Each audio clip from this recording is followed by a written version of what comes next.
पानी, जिस पर दुनिया की जिंदगी चलती है, आज वही पानी 21st सेंचुरी का सबसे बड़ा हथियार बन चुका है।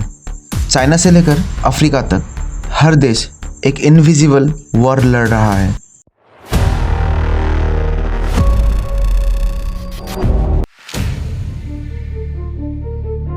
वर्ल्ड बैंक के according water disputes will increase global conflict risk by 74% by 2050।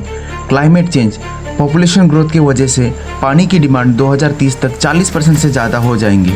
इसका मतलब जो कंट्री रिवर्स के ऊपर कंट्रोल करते हैं वो फ्यूचर सुपर पावर बन रहे हैं। चाइना ब्रह्मपुत्र तिब्बत साइड पे यारलुंग सांगपो पर 3 मेगा हाइड्रो प्रोजेक्ट्स बिल्ड कर रहा है। जांगमू डैम, ग्यात्सा डैम, मेडोंग डैम, इनमें से जांगमू डैम कंप्लीट हो चुका है, ग्यात्सा डैम जो कि अंडर कंस्ट्रक्शन है, और लास्टली मेडोंग मेगा डैम जो कि अनाउंस हुआ था साल 2020 में। ये वर्ल्ड का लार्जेस्ट डैम बन सकता है एज पर कैपेसिटी लेवल। ये चाइना का 3 गॉर्जियस डैम प्रोजेक्ट का हिस्सा है। ये इंडिया का फ्लो को ड्रास्टिकली चेंज कर सकता है। ब्रह्मपुत्र फ्लोज तिब्बत, अरुणाचल, आसाम से होकर बांग्लादेश होकर गुजरता है। ब्रह्मपुत्र बेसिन में अप्रॉक्स 114 मिलियन लोग डिपेंड करते हैं वाटर, फूड, एग्रीकल्चर और फिशिंग के लिए। चाइना अपर स्ट्रीम पे है, इंडिया लोअर स्ट्रीम पे, इसीलिए China water as leverage use कर सकता है। विंटर सीजन में flash water shortage, flood season में flash flood risk, Assam agriculture affected.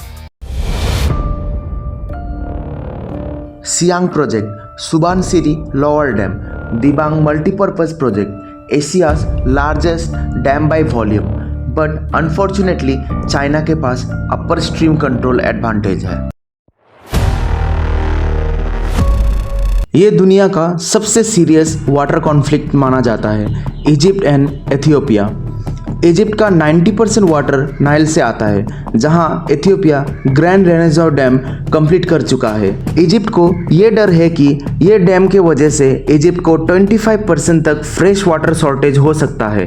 Agriculture collapse, Cairo water emergency, desertification risk extreme हो सकता है। इजिप्ट ने ये ऑफिशियल स्टेटमेंट दिया है कि Nile is a matter of life and death for Egypt. 2021 से 2023 में इजिप्ट ने military options steel on the table बोलकर वर्ल्ड को वार्न किया।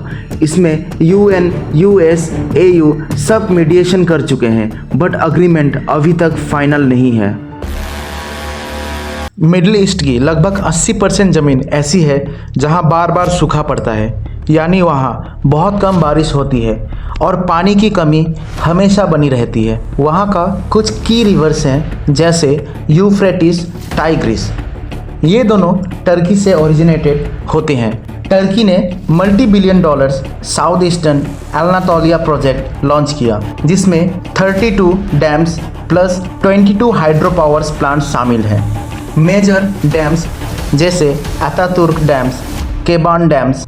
सीरिया एंड इराक का एक्यूजेशन है कि टर्की पानी रोक रहा है, जिससे उनके फील्ड्स ड्राई हो रहे हैं। इराक का सिचुएशन और भी ज़्यादा ख़राब हो रहा है। 40 इयर्स पहले इराक के पास यूफ्रेटिस फ्लो का 90% था, अब ओनली 34% रह गया है। यूनाइटेड नेशन ने यह दावा किया है कि साल 2035 तक इराक एक वाटर स्कैर कंट्री बन जाएगा। यूएन के डाटा के हिसाब से साल 2035 तक 40% ऑफ वर्ल्ड पॉपुलेशन, मतलब दुनिया की लगभग 40% आबादी को पानी की कमी का सामना करना पड़ेगा। दुनिया के 40% लोग पानी की दिक्कत से जूझ रहे होंगे। 700 मिलियन लोग माइग्रेट कर सकते हैं। 50 major cities water crisis face करेंगे। कुछ एग्जाम्पल की मानो तो Cape Town 2018 day 0 incident, Mexico City ground water crisis, China's North Plain driest in 60 years ever recorded. Just like oil pipelines, countries अब वाटर पाइपलाइन बिल्ड कर रहे हैं। Saudi Arabia desalination plants, Israel world leader in drip irrigation, China South North Water Transfer Project, world's largest water engineering projects.